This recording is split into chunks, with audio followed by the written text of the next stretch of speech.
ये है दिल्ली दर्पण।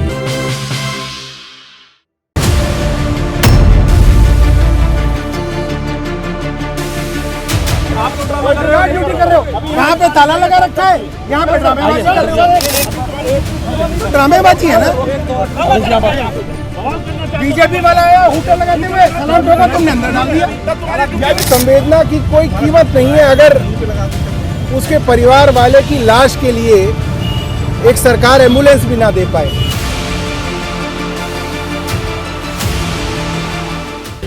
देखिए, कभी भी कोई बड़ी दुर्घटना होती है तो हम देखते हैं सरकार के बड़े बड़े नेता अलग अलग पद पे एक बात कहते हैं कि भाई जिन लोगों के परिवार वालों की मृत्यु हो गई उनको हमारी गहरी संवेदनाएं, ईश्वर उनको दुख सहने की शक्ति दे, घायलों को जल्द इलाज हो। मगर ये बातें सिर्फ ट्विटर पे और व्हाट्सएप पे और फेसबुक पे लिखने के लिए ना हो। सरकार इसको दिल से सोचे। जब किसी के घर का कोई आदमी मरता है और आप टाइप करके कह देते हैं कि इसको संवेदना भेज दो, तो संवेदना की कोई कीमत नहीं है अगर उसके परिवार वाले की लाश के लिए एक सरकार एम्बुलेंस भी ना दे पाए।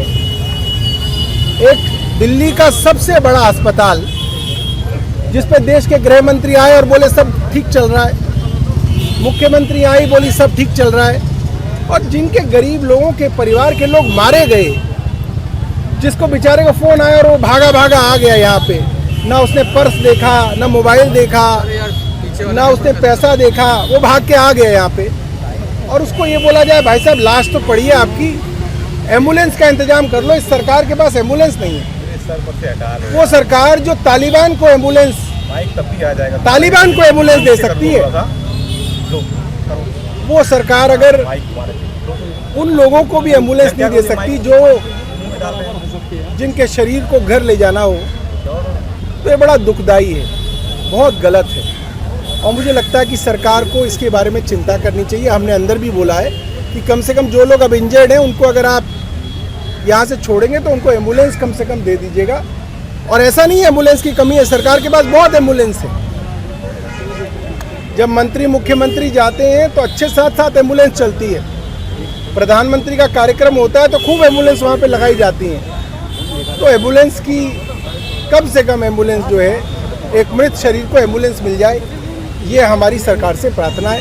हम लोग घायलों से मिले, डॉक्टरों से हमने बात की, घायलों का इलाज चल रहा है और ईश्वर से प्रार्थना है कि वो जल्द से जल्द जो है स्वस्थ होके आए। सरकार का मैंने सुना था, सरकार ने कई जगह कहा था कि अगर देश पर आतंकवादी हमला होगा तो उसको एक्ट ऑफ वॉर माना जाएगा, उसको युद्ध माना जाएगा। मगर ये पहला देश है जहाँ पे युद्ध हो रहा है, मगर प्रधानमंत्री जी विदेश यात्रा पे सुबह निकल गए हैं।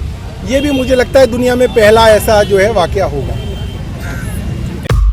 लेटेस्ट खबरों के लिए सब्सक्राइब करें हमारा YouTube चैनल या फिर लॉग ऑन करें www.delhidarpantv.com। खबरों की कवरेज और विज्ञापनों के लिए संपर्क करें।